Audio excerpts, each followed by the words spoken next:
नमस्कार, जय हिंद दोस्तों। आज का हमारा टॉपिक है कि क्रिमिनल केस यानी आपराधिक मुकदमा जो है उसको कैसे ख़त्म कराएं, उसका छुटकारा कैसे पाएं। आपने बहुत सारे लोगों को बोलते हुए सुना होगा कि ये छोटा मोटा केस है, 2 डेट में ख़त्म हो जाएगा। दारू का केस है, कोई दम नहीं है केस में, 2 डेट में ख़त्म हो जाएगा। लेकिन सच्चाई ये है कि ऐसा नहीं होता है। एक बार केस अगर रजिस्टर्ड हो गया आपके खिलाफ में, तो आपको पूरे प्रोसीजर को फॉलो करने के बाद ही वो आप केस ख़त्म करवा सकते हैं। इसके लिए जानना ज़रूरी है कि आपको मुकदमा ख़त्म कराने के लिए कौन कौन से स्टेप्स से गुजरना पड़ेगा। तो आइए शुरू से बताते हैं। अगर किसी व्यक्ति पे आपराधिक मुकदमा लग गया तो फिर सबसे पहले एफआईआर होने के बाद पुलिस जो है मामले की जांच शुरू करती है। जैसे कोई व्यक्ति, उदाहरण के लिए हम पे कोई आरोप लगाया, एफआईआर दर्ज करके आरोप लगाया और एफआईआर में जो एलिगेशन लगाया उसके बाद जो है पुलिस मामले की जांच शुरू कर देती है। गवाहों का बयान लेना शुरू करती है। गवाहों के बयान के आधार पे, सीसीटीवी फुटेज के आधार पे, मोबाइल लोकेशन के आधार पे अगर मामला हमारे विरुद्ध सही पाती है तो फिर उसके बाद जो है पुलिस जो है जांच पूरा करके माननीय न्यायालय के समक्ष चार्जशीट दायर कर देती है कि हम इनके विरुद्ध जो है आरोप पत्र समर्पित करते हैं। यानी कि जो प्रोसिक्यूशन का केस था, केस करने वाला का जो केस था उसको हमने सही पाया और इनको मैं भी आरोपित करता हूं। उसके बाद जो है पुलिस मामले को न्यायालय के समक्ष चार्जशीट के रूप में जमा कर देती है। फिर उसके बाद माननीय न्यायालय का कॉग्निजेंस होता है उस चार्जशीट के आधार पे। जो मटेरियल पुलिस के द्वारा जमा किया जाता है डायरी और चार्जशीट में, उसी के आधार पर माननीय न्यायालय का कॉग्निजेंस होता है। कॉग्निजेंस के बाद जो है समझिए कि कॉग्निजेंस होना मतलब कि हम लोग के भाषा में केस खुल जाना, कि आपका मुकदमा खुल गया, मुकदमा चालू हो गया है। कॉग्निजेंस होने के बाद सबसे पहले जो मुद्दाले हैं, एक्यूज है, जिन पे केस हुआ है, उसको सम्मन मिलता है। सम्मन मिलने के बाद जो है एक्यूज को जो अगले निर्धारित तिथि को आना पड़ता है माननीय न्यायालय के समक्ष, जिसको फर्स्ट अपीयरेंस बोलते हैं। फर्स्ट अपीयरेंस पे प्रीवियस बेल का भी लोग पिटीशन देते हैं कि हम पूर्व में बेल लिए थे मुकदमा होने के तुरंत बाद और हमने बेल का मिसयूज नहीं किया है, हमको उसी बेल पे रखा जाए, हमारे बेल को कंटिन्यू किया जाए, इसका निवेदन करते हैं न्यायालय से। उसके बाद माननीय न्यायालय द्वारा उस पिटीशन को अलाउ किया जाता है।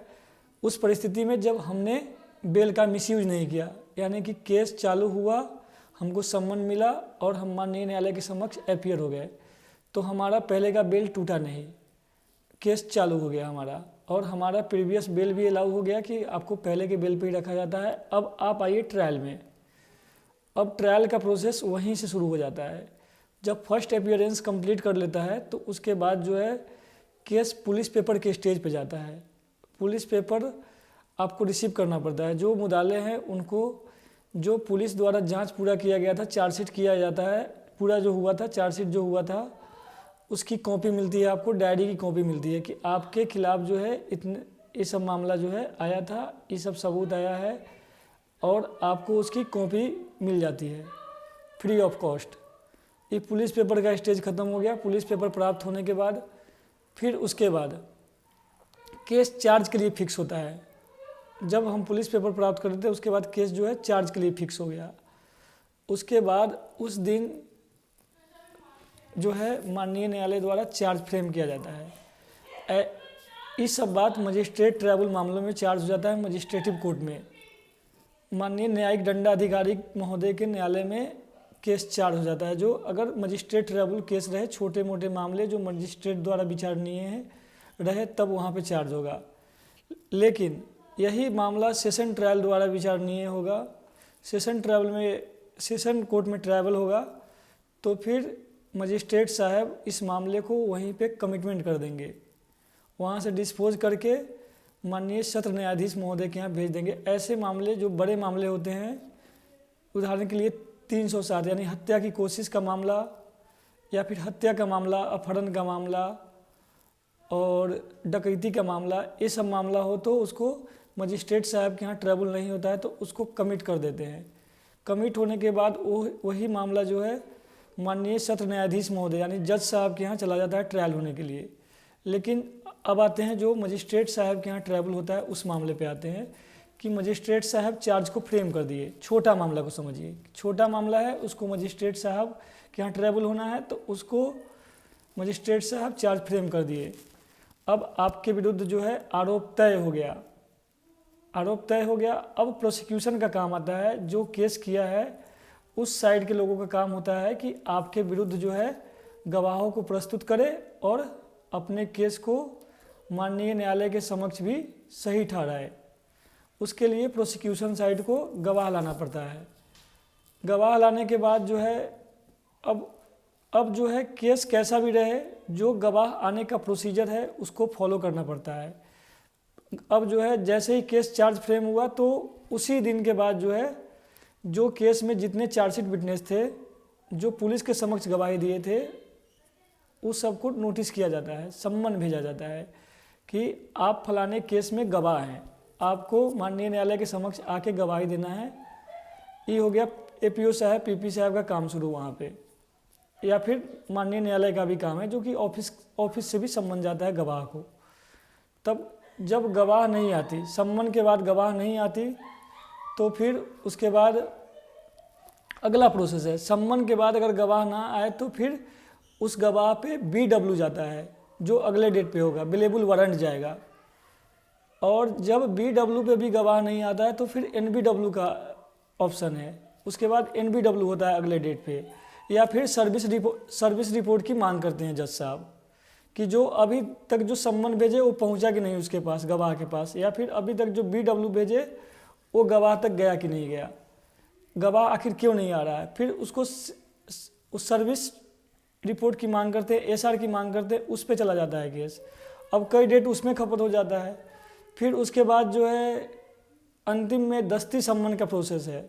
दस्ती सम्मन इशू किया जाता है जो कि डायरेक्ट पीपी साहब के हाथ में, जो प्रोसिक्यूटर्स होते हैं उनके हाथ में दिया जाता है कि अब आप जो है गवाह को खुद से बुलाइए, तब उनको दस्ती सम्मन दिया जाता है। दस्ती सम्मन के बाद भी अगर गवाह ना माननीय न्यायालय के समक्ष पहुँचे तो ऐसी परिस्थिति में माननीय न्यायालय द्वारा एविडेंस स्टेज को, प्रोसिक्यूशन का जो गवाही है उस स्टेज को बंद कर दिया जाता है और केस को सफाई साक्ष्य 313 के स्टेटमेंट पे फिक्स कर दिया जाता है। और ऐसे में आपका जो केस है वो बिना गवाही के, यानी कि लैक ऑफ एविडेंस पे आपको रिहाई हो जाती है, आपका मामला ख़त्म हो जाता है।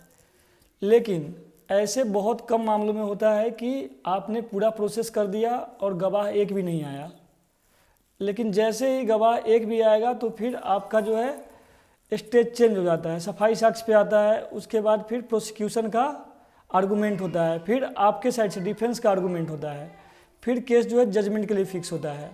इतना सारा प्रोसेस है, तब जाकर के केस ख़त्म होता है। इसके लिए कम से कम 20 डेट चाहिए होता है।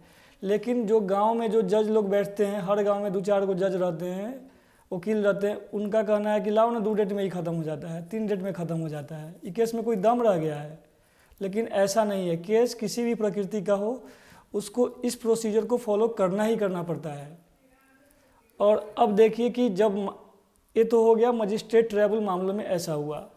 अब जब मामला सेशन ट्रैवल हो तो अब फिर वहीं से आइए, जब मजिस्ट्रेट साहब केस को कमिट कर दिए कि ये मामला का विचारण हम नहीं करेंगे, इस मामले को हम नहीं सुनेंगे, इसको माननीय जज साहब के यहाँ भेजा जाए, और रिकॉर्ड जज साहब के यहाँ चला गया। जो गंभीर अपराध में ट्रैवल करते हैं जज साहब, तो वैसे मामले जज साहब के यहाँ चला गया। जैसे 307 का मामला हो, 302 का हत्या का मामला हो, हत्या की कोशिश का मामले हो, डकैती का मामला हो, इन मामलों का विचारण जज साहब करते हैं। अब कमिटमेंट के बाद रिकॉर्ड जो है जज साहब को मिला, जज साहब को मिला।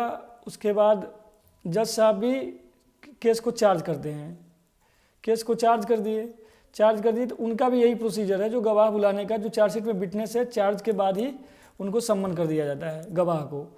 अब सम्मन पे गवाह नहीं आए तो फिर उनको BW किया जाता है, BW पे भी नहीं आए तो NBW किया जाता है। चूँकि सेशन ट्रैवल मामला गंभीर प्रकृति का होता है, इसलिए जज साहब गवाह लाने के कई मौके देते हैं, 50 डेट भी दे देते हैं, 50 मौका भी दे दिए प्रोसिक्यूशन को कि आप गवाह लाइए इसमें।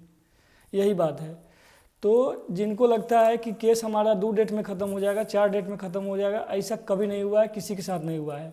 केस उस परिस्थिति में ख़त्म हो जाएगा आपका कि या तो आपका केस कंप्रोमाइज़ कर लीजिए, उसमें भी कंपाउंडेबल केस है तब उसका निष्पादन तुरंत होगा, तुरंत डिस्पोजल होगा।